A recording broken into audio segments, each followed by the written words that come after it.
to have you. Thank you so much for coming. My name is Mark SATOV. I've met most of you, but I haven't met all of you. So I don't know if I'm a retail guru, but I definitely play one on TV. And we talk a lot about retail in today's press, and I think we talk a lot about retail in ways that are not necessarily correct.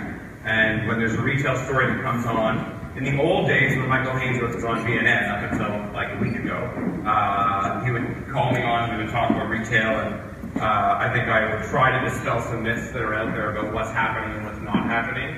And so we just thought it'd be great to get together today and talk about maybe what's on your mind. If you have questions, don't be shy. Michael has a list of questions for us.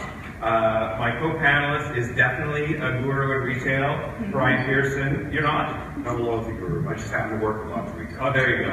I will just say one thing about Bryan. You know, when I started this business, which was many years ago, my partner Sam and I, we would say we were long on analytical skills and short on knowledge, especially in certain sectors, and you needed some clients who had the faith to hire you, teach you their business, and then let you raise your rates every year and charge back the knowledge that they gave you. So Bryan is one of those suckers, and we thank him very much.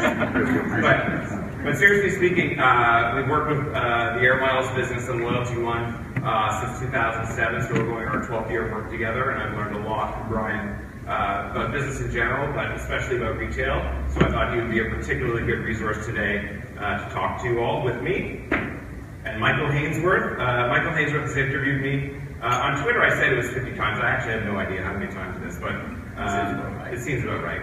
Michael has been the anchor on BNN for what, 44 years or what? 44 going on 50. Yeah, so, and now he's going on to do something else, which is very mysterious, so you can ask him if you like.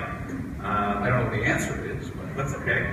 Logistics, Rachel wanted me to make sure to mention logistics. There are bathrooms. We'll be over at 8:50. We are streaming live on Facebook, so say hello to Steve Bannon, and I don't know what else. Let's just get started and see where it goes. So I wore this tie because obviously all the time you and I spoke on TV, I didn't hear a word you said, because I've always been under the impression that retail is in fact not, if not already dead. Half the growth in 2017 in retail came courtesy of Amazon. 1 out of 3 purchases made over the internet today, Amazon explicitly. It almost feels like this is a conversation more about that particular retailer than anyone else. But having said that, why do you believe the internet is not killing retail? Well, the numbers would indicate that the internet is not killing retail. You had, this year particularly, when you always look at the Christmas numbers that come out, and last year at the end of 2016, everybody was very worried about the Christmas numbers, especially the difference in the growth between online and brick and mortar, and this year that was actually not the story at all. And if you look at the Christmas numbers that came out this year, you even look at mid-market department stores, which in my opinion, for a lot of reasons, are in the eye of the storm in the US, and even their numbers were up, and they were not total, they were up in store, right? So year over year, same store sales comps. So the numbers would not indicate that the internet is killing retail. And I think, you know, what the internet has done, there may be a lot of follow-on questions, but what the internet has done to retail is it has, to use, a favorite consultant cliche, it has drained the swamp. And so it's forced people to up their game, because if you are not crisp on what you're doing, and if you don't have a clear value proposition and you don't execute very well, for sure you're at risk. But we'll talk about lots of bricks and mortar retailers who are doing very well. So this is the point, if this was a conversation on BNN where I would have a producer and a director, both of my ears screaming at me, begging to get you to lift your chair so that we were all at the same eye level. The benefit of Facebook, so that everyone can see. They actually screaming at you like that? Oh yeah, that's why we have the earpieces. Now, I'm afraid of heights, so I like to see it. Okay, it's always like a kid's haircut. Right. You nodded on the drain the swamp component. He didn't make me do that. He's not even paying attention anymore. I was stuck on Mark's socks. I'm sorry. I actually got up this morning and thought, what socks am I going to wear? Because I knew Mark would have great socks. Christmas, I think that's really good stuff. Yeah, I was going to go down the same path, which is, I think what the internet and retail have done is really expose the players who really have not figured out how to get it right. And if you want to use drain the swamp, it's eliminated those players who've had key flaws in their value proposition, or have not adapted quickly enough to what's happening with online retail. And for me, is it killing retail? No, I think it's a powerful enabler of retail. And I think what's most interesting to me is what you're seeing is some of the pure play guys actually coming off from an online environment to offline. And so when you look at some of the stars that you might track, like a Warby Parker or a Birchbox, who started in an online-only environment, I find it very interesting that now you're starting to see them pop up with a retail proposition. In many instances in some of the bigger market centers, but they recognize that if they're going to grow, if they're going to take the next level, they actually need to get back to physical retail. So you sort of touched on a Darwinism component, the survival of the fittest, those that can adapt, survive. What is the component that many of those retailers found themselves in that are sort of struggling to figure out? Tell me, what is it that they're not? Let me kill that. So that's okay. Yeah, distracting all of us. Anybody want to talk to my brother? Are you doing the thing yet? Is it starting yet? You're probably calling. I got 2 of those already. He loves me. So again, full circle. Darwinism. What is the retailer doing wrong that is preventing them from surviving? What do they need to do with that? I think there's 2 critical categories that I would start with from a retail standpoint, where I think there are massive gaps. One gap is just in this omni-channel experience, really figuring out how to make that hub. And I think there's a lot written about the fact that when you're an online retailer, it's like starting with programmatically thinking about your online experience in a mobile-first environment, and then working back to how everything else executes. It's the same thing. You need to start with thinking about what that customer experience is going to be across all the channels and make it seamless, right? And I think for many of the retailers who have come from a brick and mortar world and trying to adapt and compete in an online world, it's technical term kludgy, in the sense that you can tell that it's just, they're not connected. They developed an online arm, they tried to focus on their internet experience as being a distinct group, and these things weren't plugged in or connected. So that certainly smoothed out, I'd say, over the last 5 years. You're seeing a lot better understanding what it takes to create a true omni-channel experience. I think there's one basket of activity around that. I think the other basket of activity is all around data analytics. And where I see that the real leaders in retail are going is those retailers who have made significant investments in trying to understand their customer, the dynamics of the customer, and then that's really being reflected back in how they execute across their various channels of the business. It feels like a double-edged sword, though, because you don't want to get too caught up in the numbers. You still have, there's an intangible component to retail, no matter what element of business you're in. Well, if you think about why people still like going to stores, even people who find online experiences cheaper and sometimes more convenient, we'll talk about that separately. People want to have an experience in the store, they want to have engagement with people, and they want to have people who are genuinely interested to see them and want to help them. And so, I believe that people will be going to stores for a very long time. And so the intangible, for sure, is the brand, but the intangible is the experience and what happens there. When Toys R Us made their announcements a couple of weeks ago, I wrote a little piece around Hamleys in London, because I was in London, I guess last summer, and well, for those who read my blog, this will be a repeat, but I have so much content. I missed my kids, and I was like, I'm going to bring back something amazing, because I felt guilty that I was on this trip without them. And I went to Hamleys, and for those of you who haven't been there or haven't been there in a long time, the experience there is out of this world. It was 6 stories. It's 6 stories. You walk in, and I'm a person who generally avoids crowds. I don't like walking on streets that are super crowded. I went into Hamleys. You can't move because there's a person every square inch, and you're wowed because everywhere you go, there's a person who loves toys. They're like these 23-year-old sort of teenager who never grew up, and they're wowed by the toys, and every toy is new. And it may not be exclusive, but you feel like it's exclusive because you don't see it at Walmart and you don't see it at Toys R Us. And when you go there, you say, well, there may not be room for 900 of these in the US, right? Or 2,000 of them, or 500 in Canada. But you say a retailer like that is not going to die because they provide an experience that makes it worth the trip. So that to me is one of the examples, and they never let up. I was talking to somebody about Toys R Us yesterday. I think one of the mistakes they made is they got out of FAO Schwartz. Like they bought FAO Schwartz at 59, like right next to Plaza. You guys probably all know it. And of course they lost money there. Nobody's going to make money at 59th and 5th in New York, right? But that's not why brands have stores there. Like when you go shopping in New York City at Christmas, you go, and if you enjoy retail like I do, you go into the stores and you just can't believe what's happening to your senses. And they made a big brand mistake by getting rid of that, because that's a place where you showcase your brand and showcase your product. Yeah, I think I go to two places. That one is because you mentioned the sort of the hollowing out of the department stores in a lot of ways, and I think that what you're seeing more and more is these partnerships that are popping up with department stores and trying to figure out how to create a differentiated experience. Because the department store of old, which is really a boutique, like a mix of product. It just doesn't have the depth of assortment to be able to support, I think, and compete against an online experience or compete against especially retailers that are out there today. So they're looking for different ways to create these experiences, which is causing the consumer to say, hey, yeah, I'll go back. I'm going to go back and try, or I'll go and visit because there's something interesting that's happening in the store.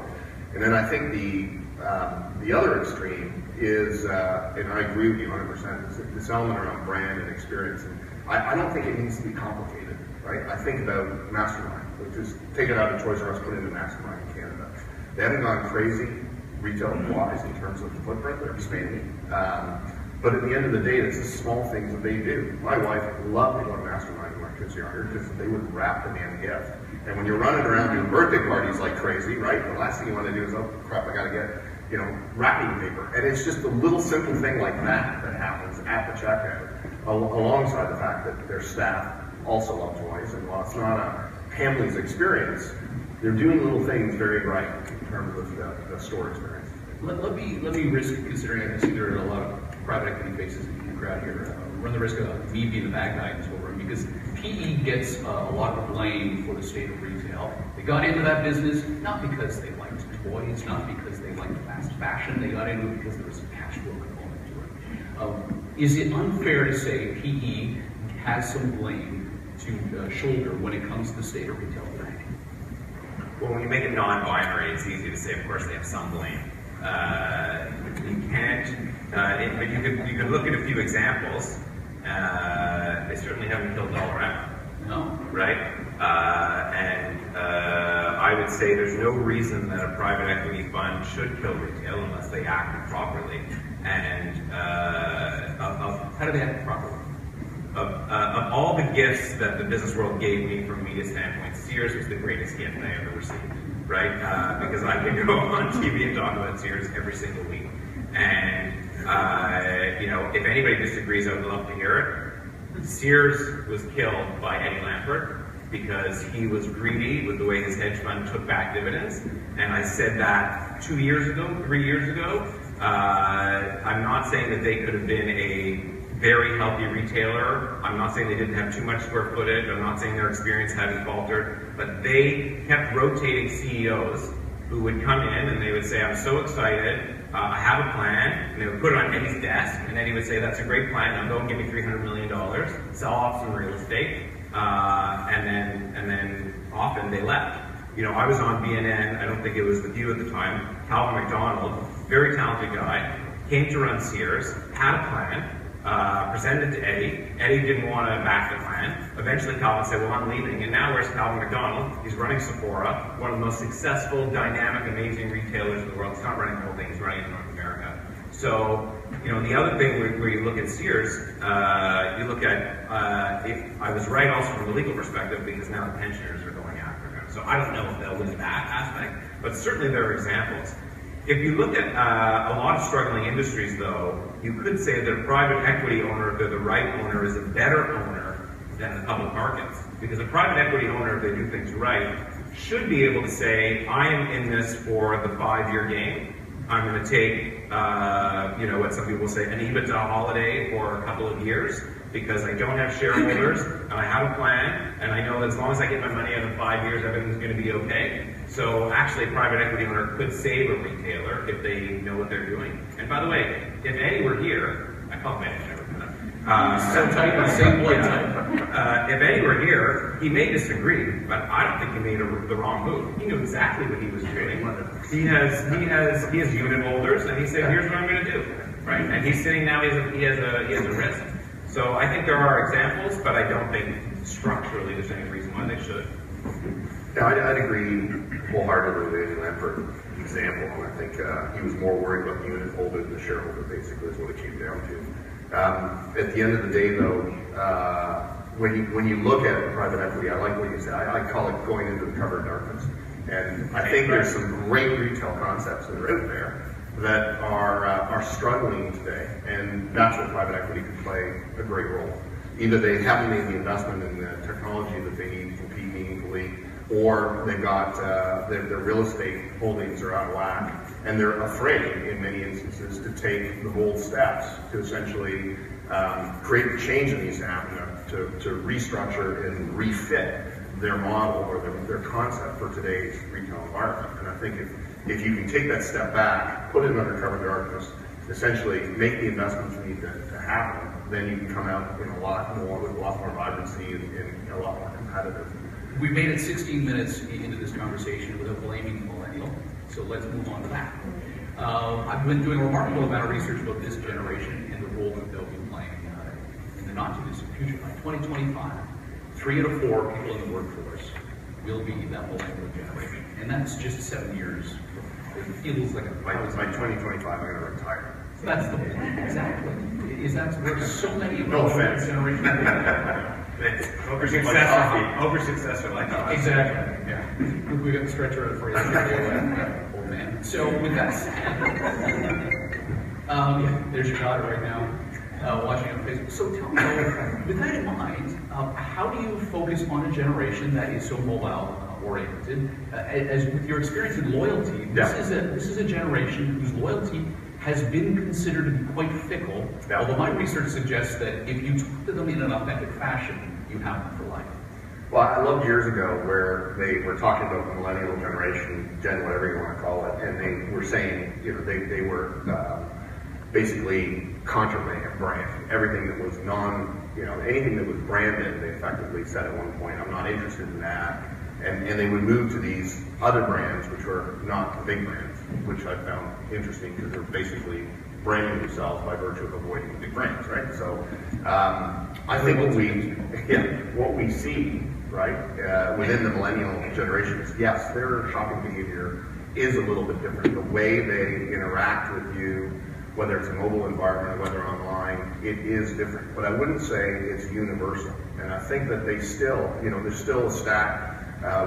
There was a research study which was done looking in the United States, and they said, would you rather shop online or shop in store? And it was almost equally split between Gen Zs who turned around and said, I want to shop online, and that's my preference, versus those who said, no, I still like to go in store. So to say that Gen Z is, or the millennial generation in general is going to completely get rid of retail as we know it today, I think is inaccurate.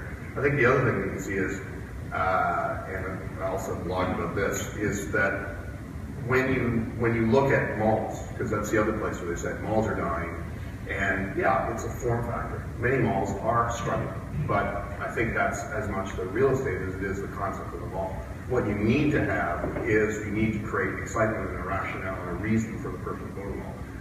Today's kids, as they age, what you see is the technology and the way they interact with the brand may change, but the dynamics of once you get your first apartment, once you get into a committed relationship, once you have kids, you go through these natural cycles from a life stage standpoint, which are more, despite what many people think, that mimic more their parents' generation, albeit technologically, if that makes any sense. And so you still see them starting to cycle into the kinds of retail relationships that historically we've seen other cohorts go through.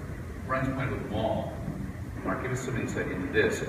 The point being that The mall has to be a destination. There has to be a reason to go there. There's a responsibility for that mall. That feels like that's out of the individual retailer's hands to be the one to draw people to the mall experience. Well, it is and it isn't, because the malls who are losing anchors, or the malls who are not seeing traffic, are spending a lot more time making sure that the people, the retailers that they bring in, have a plan to invest in experience to make sure that people come. And they're thinking a lot more about the mix of retailers that they bring in, so that they're not similar. There was always some degree of management of, like Yorkdale 20 years ago, they would make sure not to have too many jeans stores in the same aisle, and there would be some exclusivity and some rights. But now it's a little bit more about making sure that there's a balance between apparel stores and food stores and craft stores and other experiences. And you'll see them continuing to invest in service experiences to make sure that people have a reason to come to the mall.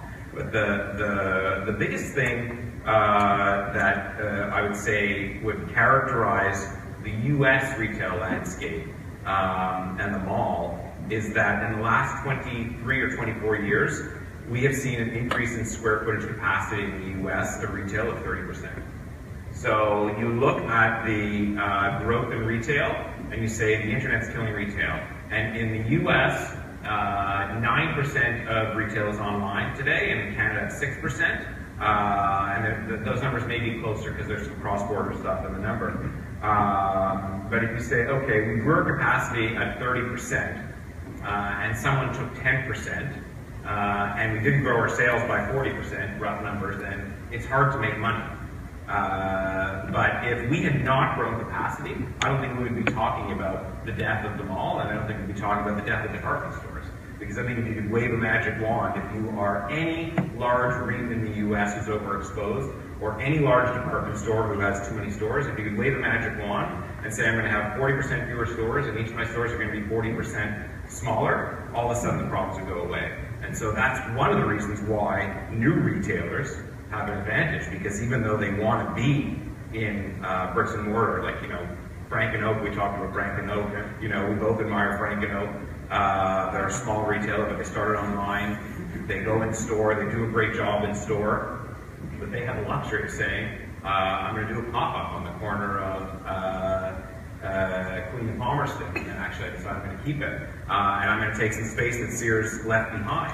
And so there's a resetting of real estate, and there's a bit of a different use to the mall. But I don't think the mall is dead, just like I don't think retail is dead. I just think that depending on which REIT you have shares in, or which REIT you are, you could have trouble. But Brookfield just upped their stake in a very large REIT, so they must believe it.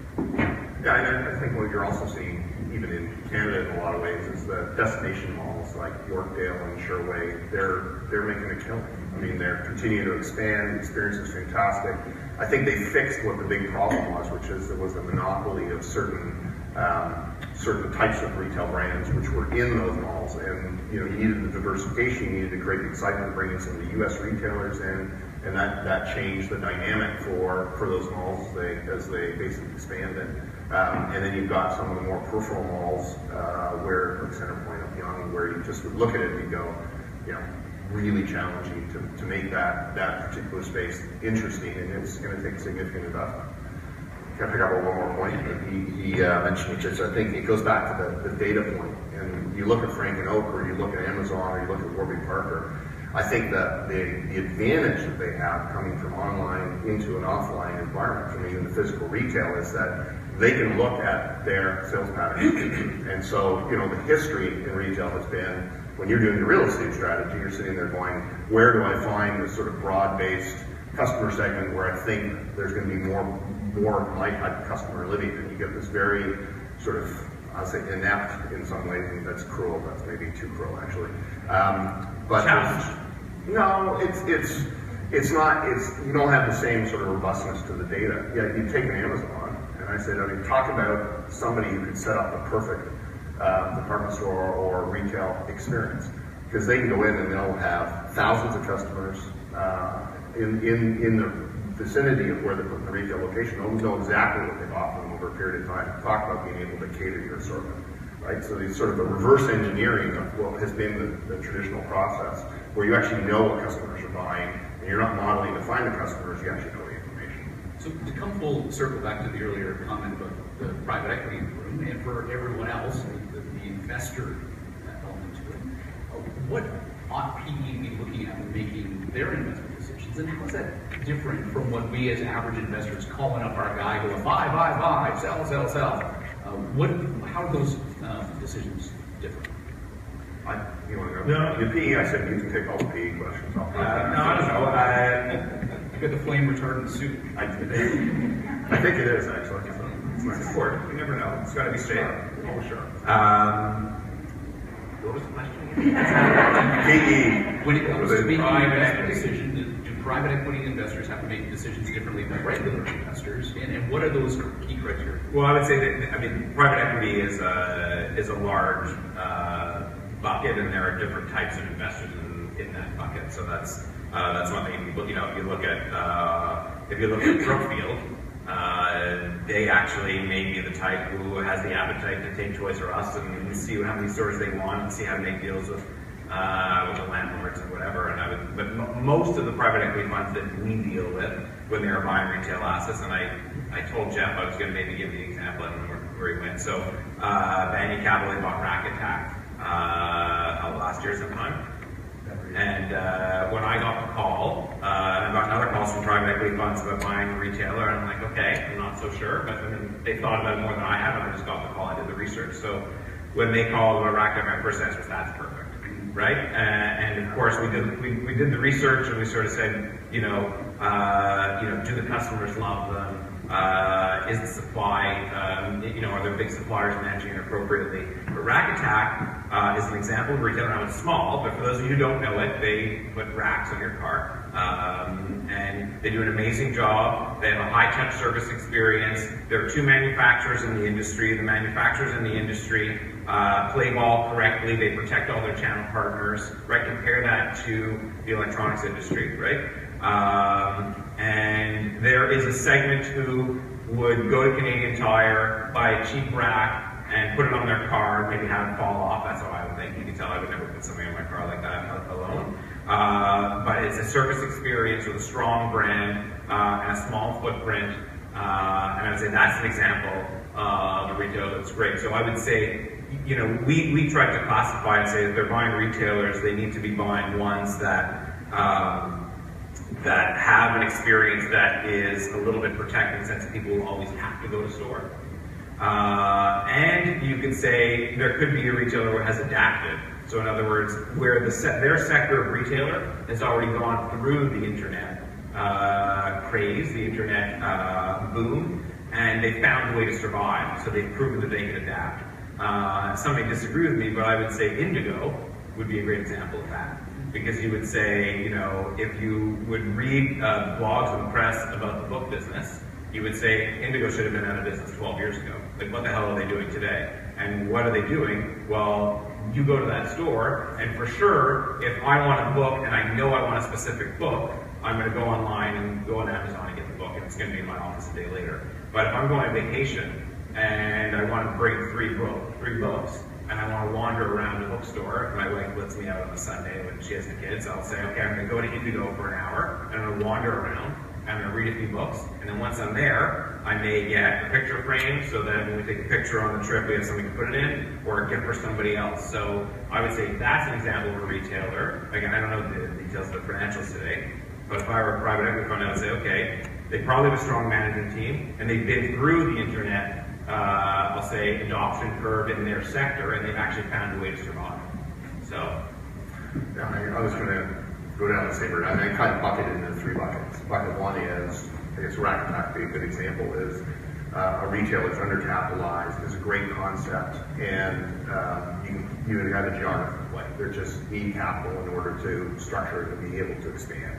And there's constantly examples of people out there who are bootstrapping great little businesses, the fabric of Canada, little businesses, and figuring out how, and looking to maybe add another location, a third location, but really not the management chutzpah to kind of drive that across Canada or into the U.S. So that's one. The second bucket, I'd say, would be retailers that have historically had very strong brands, but have kind of lost their way, which is what we were talking about before, where you can come in, you can put it under the cover of darkness, and then you can make the investments to modernize their approach to retail and then sort of drive it. And then I think the third bucket that I always look at is ones where you can apply, and maybe it's a nuance on the second one, but where you can apply analytics to that business in a completely different way. And I think that we've certainly found that some of the work we've done in around pricing strategy and assortment strategy, et cetera, is that the historical way that retailers have pushed that through has been to really look at it on a category basis, and they exclude the customer.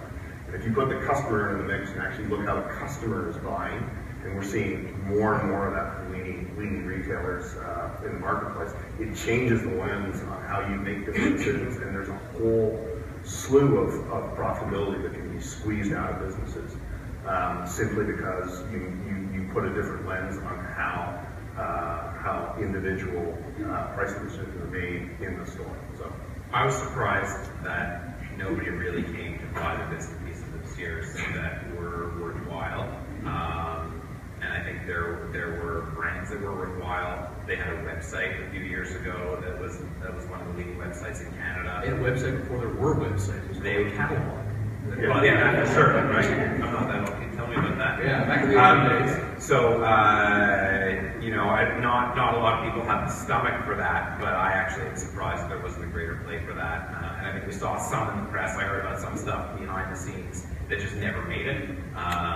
But there were a lot of pieces for vultures to pick up and actually do well. So I'd like to open up this conversation to the floor as well. Rachel's got a microphone, she's going to want to ask. If you have a question, just put your hand up for a moment. While you're thinking about your question, let me ask you something about that we haven't gotten into really, and that is inflation, or the inflation killer that is Amazon and discounts, in particularly in the grocery world, but not exclusively, that there is a lack of pricing power at the checkout counter now. How do you get over that hump when you've got that online world and that showrooming cutting into your pocket? Data, actually. So I think there's lots of space. Let's talk food retail, just because that's one of my favorite topics. What you find is that the consumer wanders around with a list of 25 to 50 KVIs, key value items. These are items that they know the price of: bananas, yogurt, whatever else it is within the store. They buy 200 items on average, 220 items a year out of the store. So somewhere between 25 to 50 and 220 items are things that they have no idea what the price is. Okay? And there's opportunities in that mix to understand what the interrelationships are between products and how consumers actually shop the store. Not, I'm optimizing the cereal aisle, I'm optimizing the yogurt section, but really looking at that cross-category shopping behavior. And there's opportunities in there to understand that better and to take price where you can sort of identify and take price. And I think that the other side is the consumer. There are consumers out there who are willing to pay more for an experience. They're willing to pay more for creativity. They're willing to pay more for uniqueness and for convenience. And so, in all those layers, there's places where you can adapt. And if a customer is going to be price oriented, they're going to be price oriented. And if you're not going to go down that slippery slope, then you need to find ways to make contact with those customers that are looking for other elements within the mix that are going to be engaging for them as a customer. Don't forget, 20 years ago or 25 years ago, people said that Walmart was killing retail the same way people today say that Amazon is killing retail. Because Walmart would go into a town and they would kill all the small retailers, and it was all about price, it was all about price, it was all about price. And now Walmart, because of the internet, they are not the only ones who drive price, because the internet does hurt retail margin because it drives transparency. And one of the things that I have said about the internet, I don't know if I'll prove to be right, but if the internet were an organization, which is not, the mistake that online commerce has made is they've made it about price. And I think that people have an expectation that when they're going online, they actually are going online to save money. And it's actually wrong, because if you know yourself a little bit, like I needed chemicals for my hot tub. And can we leave it right there? I needed a test strip. I don't believe you. I think you just made that up. We're scrambling to think of something. So, and I needed them. This is like working market on engagement. Same thing. You're the You just made that up. I know you did. So I needed chemicals for my hot tub. And why did I just talk to you? So I needed chemicals for my hot tub. And I was like, you know, I don't want to go. The only store that I know that definitely has them, because Canadian Tire sometimes out, is up at Leslie and York Mills. And Okay. And I said, well, why do I want to go there? And I actually looked online. I said, geez, they're kind of expensive. They're probably $10 more than I'm going to pay if I go to the store. And I said to myself, wait a second. You know, I charge some of my clients like what, you know, $100, $120 an hour. Why am I going to give or take?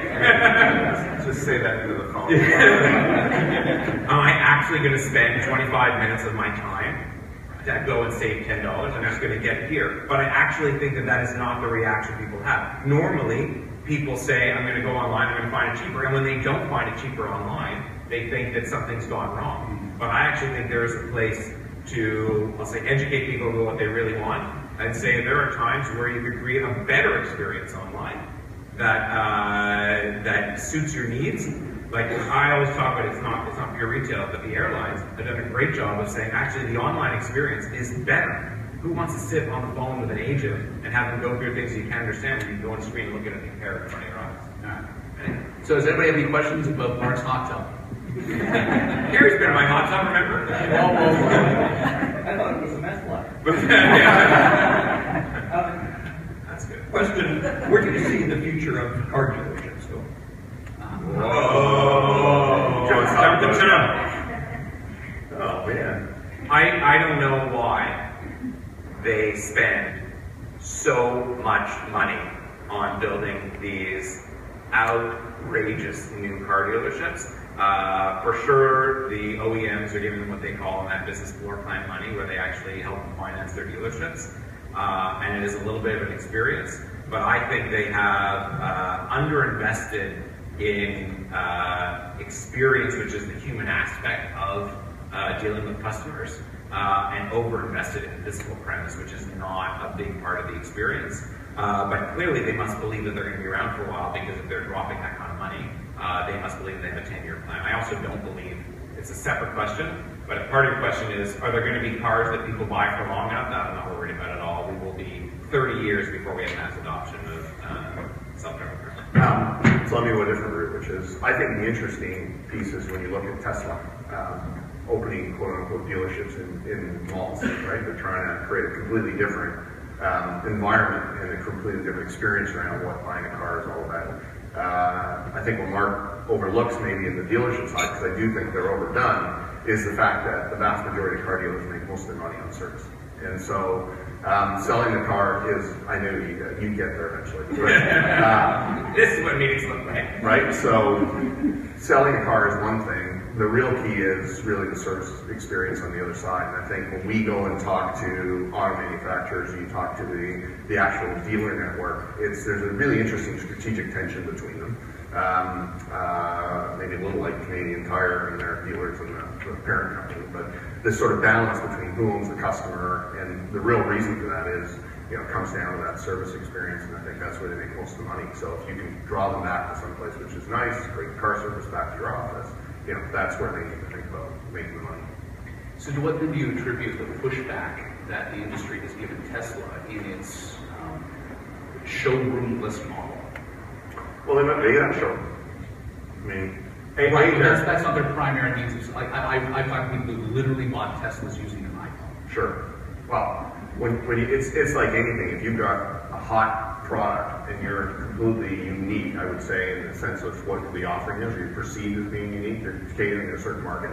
I mean, anybody can kind of sell it at some point. It's a little like when Lululemon was hot, and you know, they were the only one which was sort of created that workwear, although athleisure, thank you, that's the word I was looking for. You know, they were really unique in that environment. And I think wherever they popped up, however they wanted to sell that product, it was what people were looking for, and that's a different game altogether. Brian's being way nicer than I am about Tesla. I think what he's saying, or the way I would say what he's saying, is a chimp could sell a Tesla I was going to say that actually. When they have real competition, they're in trouble because nobody at that company knows how to talk to customers, and they do not know how to give service. They do not know how to manage a supply chain. They do not know how to manage the order process, the payment process. They're screwed up. And I think, what's that? I'm doing. Oh, okay. Oh, anymore. I made money on the stock and I made money on the car when I sold it. Okay. And I liked driving the car, and they have a product that is unique. And Sam and I had this debate in the office because he's a fan of the company, and I said I'm not a fan of their experience. And he said something which is similar to what you're saying, which is it doesn't really matter. And here I am complaining about it, but I bought one anyway because it was cool and I had to have one. But when they're not the only one, that's when you'll see. Yeah. That's when you'll see. First the hot tub and the Tesla. What's that? Yeah, exactly. Lulu's a good example of that. All over the world, you had these things popping up, whether it was UK with Sweaty Betty or whether it was, how Under Armour and all the other brands basically came through. Yeah, I've never heard of that. I don't know that brand. Sweaty Betty. Okay. I was like, it's before 9, Brian. Okay. More fashion, more color, more patterns, yes. Anybody else? Same question product, you right? want to There you go. I spend my life in athleisure women's shops. I don't know what it is. So, do we have a question? While you're thinking of a question, let me get you back up on something that you sort of slipped in there, which was when Lululemon was successful or cool. I can't remember precisely the term you used. Yeah. Well, what went wrong there, and what needs to be learned from that lesson to apply to the next thing? Having lived one of these right now, which is a transition from a founder-led organization, I think Chip stepped back, and then I think there was a lot of turmoil in how that deal was structured and how the knock-on effect of it was. But I think the bigger thing is kind of what Mark said about Tesla, is that you started that competition, and I don't think it was the whatever type 8 or whatever the hell it was when they had the pant problem. But I think foundationally, as you start to see alternatives.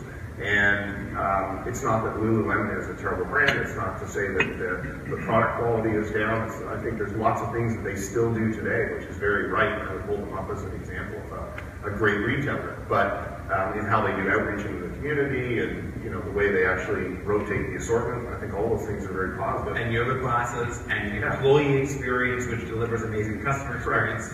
Yeah, no, that's dead on. Thanks. But I think what's happened is you just get, from a product standpoint, everyone else sort of peered over the fence and said, okay, well, they've got some things that are going right here, and we can create our own athleisure product. And so you see a lot more competition in the marketplace. There was a lot of hue and cry over their expansion in the United States. We see time and time again Canadian companies making that move south of the border, and in many cases having to retreat. Target's an example of that in reverse with the Americans coming up here. What do retailers in this country need to understand about markets outside of the Great White North before making that expansion? Well, I mean, they're the same, but they're different, right? And I think if you think about Tim Hortons, right? And they've sort of, I talk about them lately. I think they have their fair share of troubles, but they went south and they sort of thought, we can go south around the border, but it's not like Wisconsin and Michigan. Right. Canadians, they just don't know they're Canadian. Exactly. I just think it's as simple as what you said, which is you need to get data about the customers that you're trying to serve and recognize that they're different. Tim Hortons is a funny example because I believe that they've gotten a free pass on a lot of things. I think they had a real estate strategy more than anything else, and they built a decent brand because there was nothing else. And I think when you go to a new place and you don't examine who you're actually competing against, Canadian Tire would be a great example of somebody who should probably not go anywhere else in the world because they are such a unique retailer. They built such a strong brand of a collection of 3 or 4, I'll say, mega categories that you wouldn't think necessarily go together, but they go together. Well, it's true, right? Hey, when I have retailers come to other parts of the world, and I say, where would you like to go? Is there anything you'd like to see in Canada specifically? They'll go, Canadian Tire. We can't figure this thing out. So they take them to Canadian Tire and they walk around going, this makes no sense at all. Automotive over here, Hustlers over here, tires, windshield washers. And the Target people say that Canadian Tire is Target produced. Yeah. Right? Because people just love shopping there. When I go to Canadian Tire near my cottage, it's like I'm so excited to go. I'm going for one thing, and I walk out with 7 things. Right? I don't even know what they are. So after return something. I need so many shovels. I don't know. It's just Yeah. So it's on sale. $8.99. How do you not get it? Good question in the middle. Question in the middle. Hi, so how does commission-based compensation uniquely play a role in retail experience? That's too complicated a question. I was not ready for that. You got 6 minutes in this meeting. You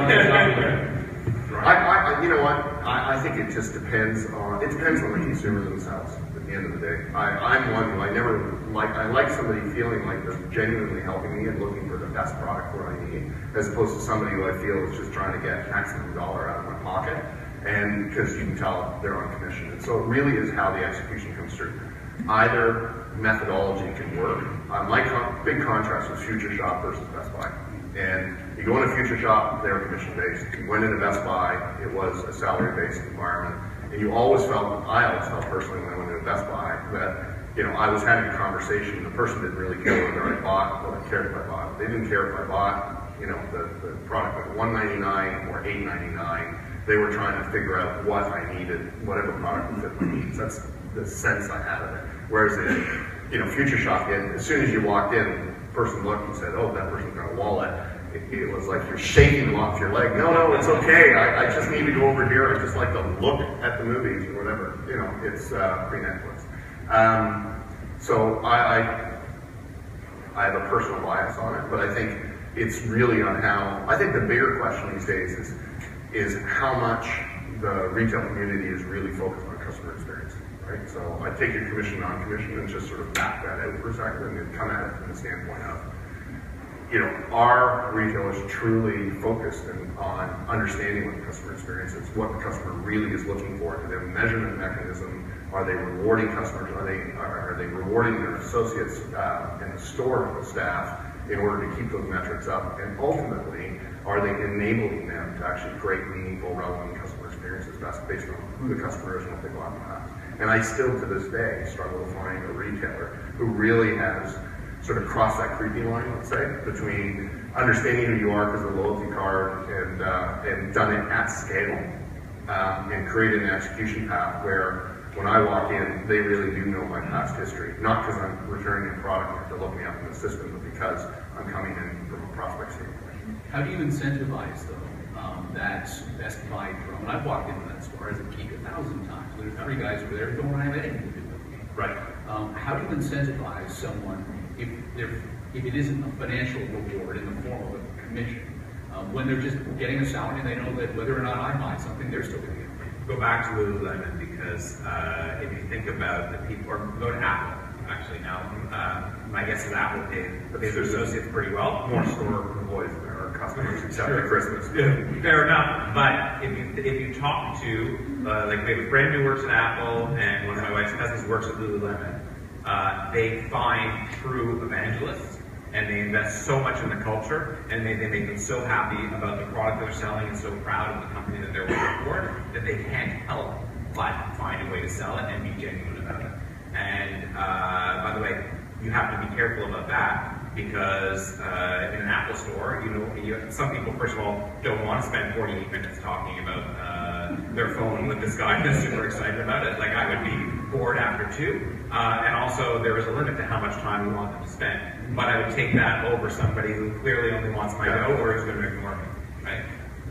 And I think it's, I think you can do a lot with looking at how the store and that experience is performing and how you're ranking individual store performance against other locations. And I think there is this, leaderboard gaming sort of mindset around how I'm performing relative to other stores. Gamify the staff. Yeah, you gamify the staff, you gamify the store, you gamify the experience. And I think there's things that you can do in that environment to create some excitement. And then I think the other piece is, there has to be different people are motivated by different things. And in an Apple store, maybe the access to the technology, the access to being able to acquire any of the Apple products at a discount, it's sort of how do you enhance that experience? The margin structure in Apple store is significantly different than the margin structure in a grocery store. But I think you need to create the room to allow for different compensation models to be worked in and to see what the impact is of that on performance of the location. So. been a fascinating conversation. Mark, you started it off. How would we wrap it up? Oh, I wasn't ready to wrap it up. No, I think this has been great. Thank you so much. Thank you so much. Thank you all. I mean, there's so much more. I feel like we could have gone on for 2 hours, but people want to get to work, so I hope you enjoyed. And we'll be hanging around for a bit, so if you want to ask us questions one-on-one, please do. Thank you so much. Thanks,